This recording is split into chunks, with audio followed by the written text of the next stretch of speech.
How to recover end-to-end encrypted chats in Messenger.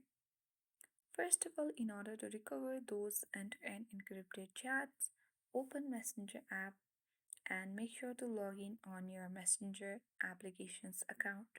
Once done, you can easily open and locate any end-to-end encrypted chats, or if you don't have that and if you want to recover those chats, then simply tap on three-line icon at the top left corner of the screen.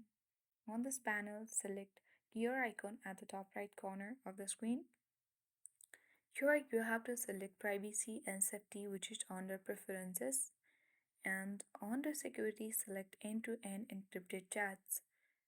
Now select message storage and make sure your message storage save key in Google Drive button is on. If it is not, you can toggle on the button, and once done you can set up a way to access your chat history. Here you can continue with Google and easily set up a way to access your chat history.